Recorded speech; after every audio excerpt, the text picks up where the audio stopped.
Estoy aquí en Barcelona con Alberto Silva. Alberto Silva es un hombre polifacético, es poeta, traductor, es licenciado en filosofía, está doctorado en políticas, un hombre que tiene una experiencia mundana muy rica, desde la Argentina que nació, ahora está viviendo en España, y ha vivido en Japón, en la India, en Francia, y sobre esto seguro que tendría muchas cosas interesantes que explicar, pero lo que nos reúne aquí son dos cosas.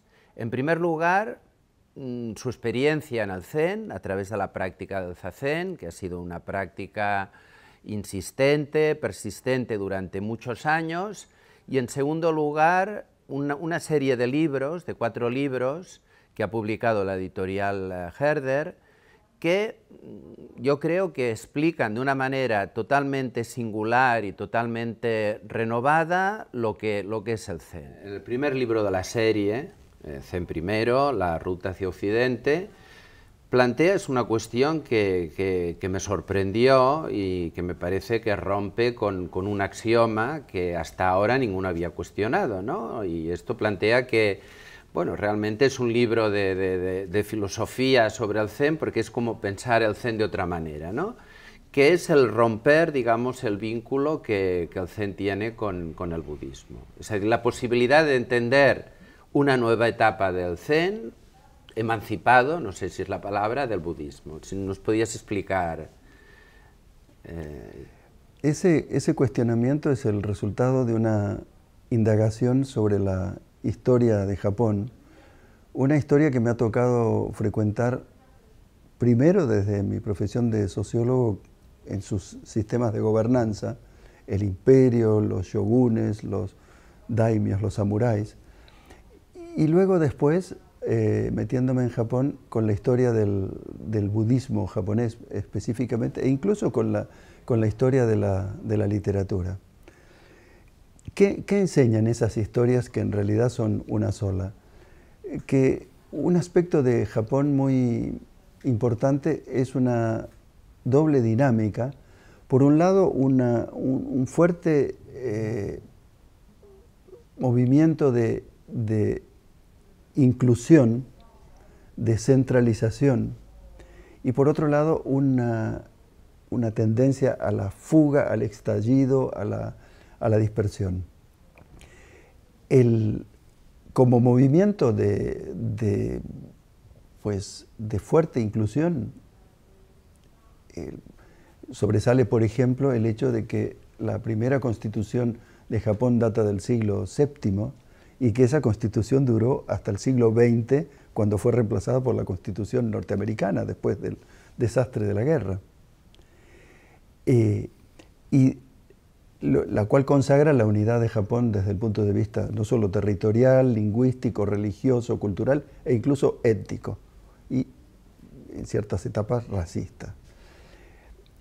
En ese conglomerado muy fuerte, la otra dinámica que se ha dado es una dinámica de extraordinaria dispersión de todos aquellos probablemente que no forman parte o no quieren formar parte de ese conglomerado que, parafraseando a John Kenneth Galbraith, podríamos llamarle un conglomerado budista militar industrial, que es el conglomerado de todos aquellos que han decidido vivir de otra manera que como marca ese molde. Y Japón es conocido por ese molde de una manera muy, muy, muy intensa. Ese molde representado por el círculo rojo sobre fondo blanco, donde todo está dentro y nada queda fuera. En ese gran espacio blanco se han colocado sociedades secretas, grupos minúsculos, sublenguas, todo el cristianismo que llegó con San Francisco Javier y que luego quedó por la persecución religiosa del shogun o jefe militar oculta durante 3 siglos, hasta que fue permitida de nuevo 3 siglos después en la época Meiji, y dijéramos todo lo que han sido nuevas creaciones culturales, etc. como es propio de las dinámicas de extraordinaria centralización, el centro quiere ser único y quiere absorber, si es posible, todas las periferias que tenga alrededor. Al hablar de centro y periferia, no dejo de estar pensando también en la constitución en la península ibérica de lo que pueden haber sido los reinos de Castilla y Aragón y de Portugal. Pero dijéramos, dejándolo en el ámbito de Japón, esa periferia, que fue la periferia más productiva y más creativa, nunca se adaptó del todo a ese conjunto. ¿De qué consta esa periferia? Esa periferia consta de lo que conocemos en Occidente como los grandes caminos o técnicas o singularidades japonesas en el campo de la cultura. Y todas ellas, al cabo del tiempo, de alguna manera han sido irrigadas o estimuladas u orientadas por la presencia del Zen, que desde el comienzo fue un elemento perturbador, un elemento en ese sentido antisistema. Como el budismo era la religión oficial de este imperio muy tempranamente constituido, estaba anunciado, estaba cantado que el Zen no iba a querer morir asfixiado por lo que era esa religión oficial. Y el Zen se situó en la periferia.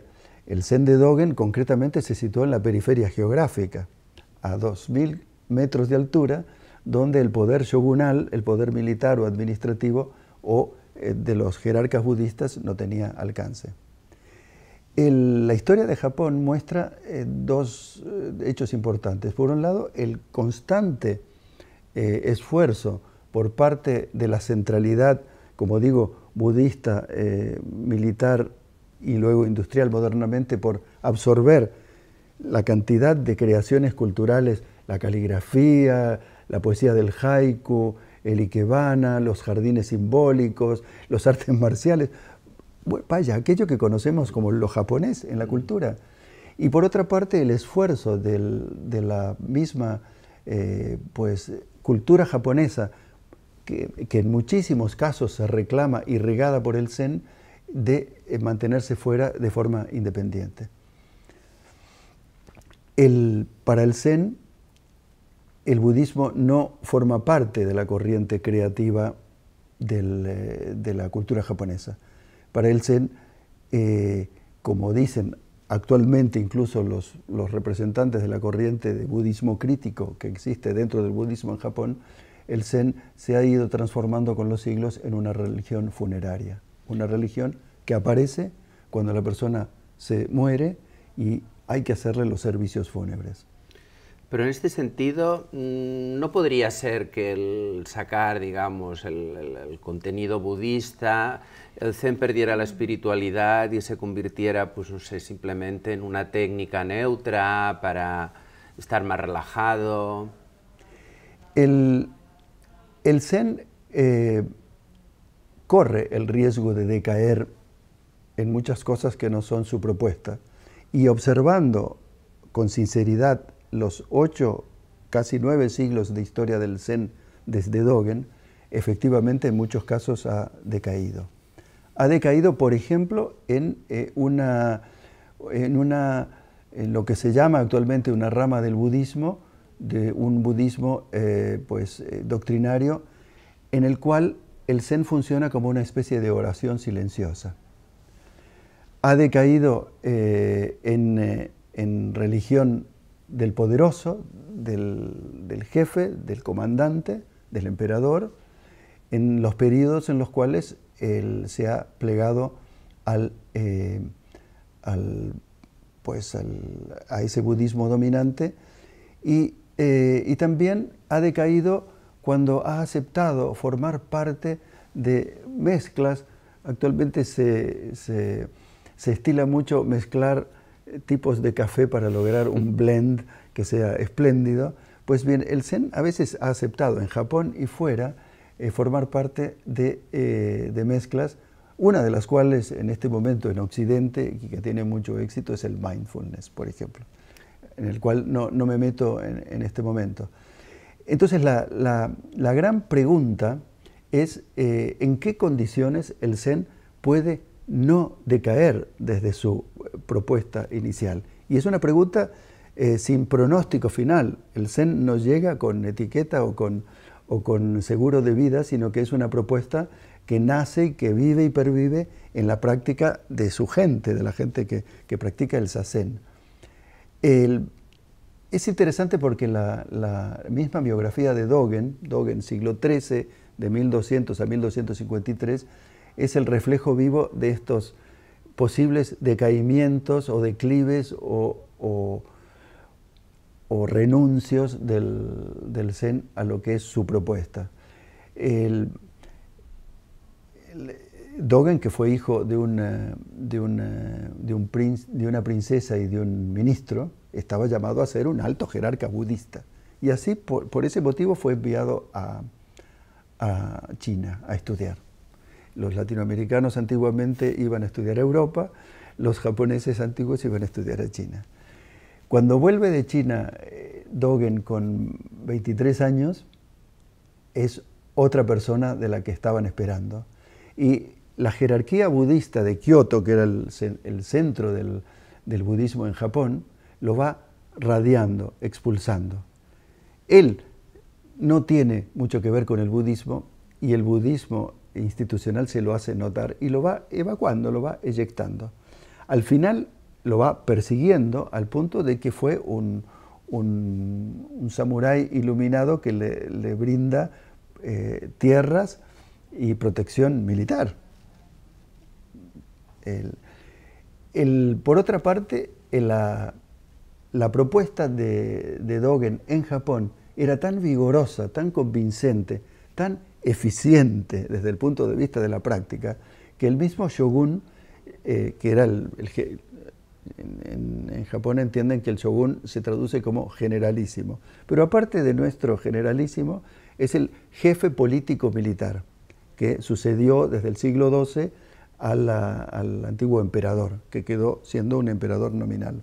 Pues bien, el shogun o jefe, atraído por la propuesta de Dogen, lo manda a llamar. Una invitación del shogun es, como se dice en ciertas series de televisión, es un ofrecimiento que no puedes rechazar. Y escoltado y obligado va a Tokio, en realidad a Kamakura, donde vivía el shogun, para explicarle sencillamente que él no va a ser el respaldo del shogun, que si ha entendido bien de lo que se trata, él tendría que darse cuenta de que lo mejor para lo que Dogen propone es quedarse fuera. Vuelve de ese periodo, pues, a caballo de ida y de vuelta, enferma y se muere en el 1253. Pero finalmente, Luis, una cosa que ocurre también es que ese decaimiento, en muchísimos casos, vino de la propia comunidad que fue forjando el propio Dogen. Porque al ser una propuesta nueva, los adherentes a esa propuesta eran antiguos de diversas corrientes del budismo o de fuera del budismo, que en algunos casos hacían una especie de transformación, pero en muchos casos no hacían esa transformación. Y tuvo que lidiar muchísimo contra el pietismo, contra la abstracción teológica, contra el utilitarismo de la causa-efecto de la práctica, y cuando Dogen murió explotó esa situación y de hecho el Zen de Dogen estuvo sin dirección ni jerarquía durante 50 años, porque muerto el iniciador, los herederos no se ponían de acuerdo.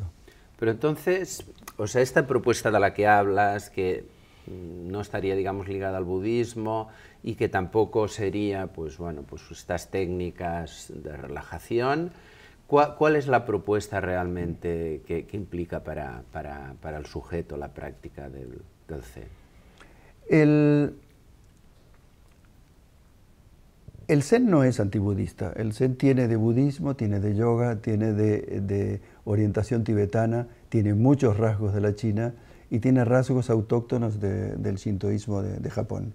Vale decir que es un cóctel que tiene que ser muy bien dosificado, que requiere y que requirió de parte de Dogen, en lo personal de Dogen, una comprensión enciclopédica de lo que era la tradición oriental y japonesa, y al mismo tiempo una capacidad de síntesis en lo que pudiera ser una práctica muy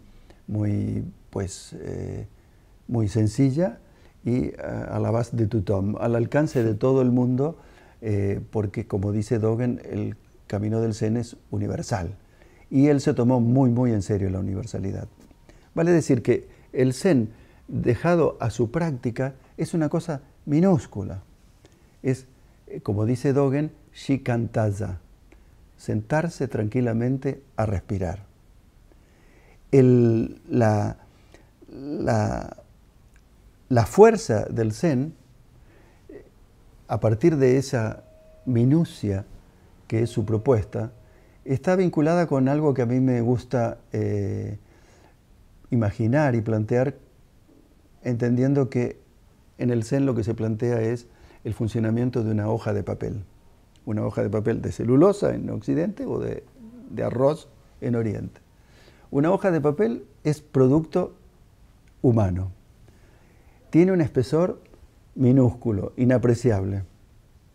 Tiene cara y dorso, pero lo propio de la hoja de papel es que esa cara y dorso son inseparables. Es una abstracción decir que tiene cara y dorso. Es una unidad desde el comienzo. Para el Zen, el hombre, el practicante, la practicante, es una hoja de papel que de alguna manera puede expresar, una hoja en blanco, que puede expresar en su materialidad la totalidad de lo que es, sin ocultar o silenciar o borrar lo que puedan ser sus contradicciones. Cara y dorso se aplican a aquello que en otro código de pensamiento y de acción podemos llamar contradicciones. El Zen considera que lo que llamamos contradicciones son elementos que forman parte de la misma trama de la persona. Con lo cual, el papel en blanco se va escribiendo con lo que es la totalidad de nuestra biografía, sin que quede nada fuera. Al Zen le preocupa mucho que no queden partes excluidas, que nada se elimine o se silencie o se deje aparte. El Zen es la persona en el momento de la práctica. Pero esa hoja de papel, pensándolo bien, me ha llevado a darme cuenta de que la propia práctica es una hoja de papel, que se escribe en cara y dorso con formas que son diferentes según las situaciones de la persona o según los estilos. Porque en una cara, el zazen, que se escribe solo de alguna manera en la persona, es una serie de cosas que podemos vincular al autoconocimiento, a la lucidez, a la perspicacia, a aquello que Dogen llama kufu, que es inteligencia creativa, ser listo, estar despierto, darse cuenta de cuál es la situación. La aguja, también llama Dogen, el Zen es una aguja, es la aguja del acupuntor que perfora, llega a lo íntimo del órgano y no daña. Pero por otra parte, como digo, en la otra cara, el Zen habla de, y también lo dice Dogen, de alivio y disfrute, de descanso, de paz, de aflojar, de reposar, de sedimentarse en lo que es la propia emotividad y la propia persona. De eso que parece tan pequeño sale una transformación que es una transformación que está completamente ligada a lo que es la práctica. El Zen no es un deus ex machina, el Zen es la respuesta a una actividad de la persona. ¿Y qué es lo que aporta en la visión, digamos, no dualista del hombre, ¿no? ¿Qué que aquí, ¿qué es lo que ofrece, digamos, ¿no? Como novedad? ¿Una concepción diferente a la que separa mente y cuerpo? ¿Cómo lo entiende el Zen de Dogen?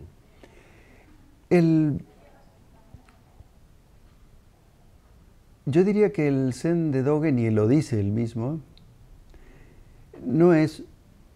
Se ha hablado mucho del camino, y es una figura espléndida, pero para Dogen no es un camino que vaya a otra orilla, como se ha dicho mucho en los Upanishads y en la India, sino que de alguna manera esa barca vuelve a la orilla de uno. Es un viaje de regreso a la propia persona, es un viaje de reconstitución de lo que es la propia persona, de descubrimiento. Por supuesto que la persona no es una especie de mónada en un espacio inconcreto, sino que es alguien completamente arraigado a su circunstancia. Pero lo que el Zen plantea en primera instancia es una adecuación de la persona a sus propias condiciones. Y yo diría que el primer gesto del practicante de Zazen es aceptar de manera activa, o sea, reconocer cuáles son sus disposiciones, sus características, su vinculación con la vida y la muerte, sus odios y amores, aquello que forma parte del entramado real de su persona. Y si el Zen es una práctica, o sea, un aprendizaje, es un aprendizaje de ese abandono en lo que uno es, para de a poco reformularlo desde la mente y el corazón y poder ofrecerse a uno mismo algo diferente.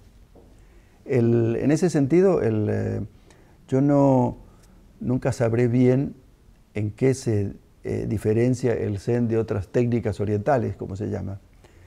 Pero lo que sí diría es que el Zen es un camino de vida, una mirada, una manera que a la persona que practica le resulta integral de vivir todos los instantes de su vida con el momento estelar o escenográfico o metódico que es el zazen o meditación sentada, el momento en que uno explícitamente dice, bueno, ahora ya que intento vivir tranquilamente respirando, voy a sentarme tranquilamente a respirar para aprender de lo que es mi propia dinámica de vida, aquello que necesito para avanzar como persona, para tranquilizarme, para dormir bien, para tener una mente más nítida, más aguda, y en ese sentido sencillo y humilde para ser más inteligente.